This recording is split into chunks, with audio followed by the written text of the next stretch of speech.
অভিষেকের রোড শোকে কেন্দ্র করে সার্বিক নিরাপত্তা পরিস্থিতি নিয়ে দ্বিতীয় দফায় প্রশাসনিক বৈঠক অনুষ্ঠিত হলো ইটাহারে।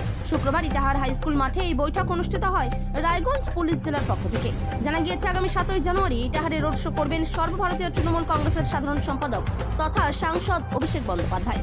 ফলে অভিষেকের রাজনৈতিক কর্মসূচিকে কেন্দ্র করে দফায় দফায় রোড শো এর রুটের নিরাপত্তা জোরদার করতে তৎপর জেলা পুলিশ মহল।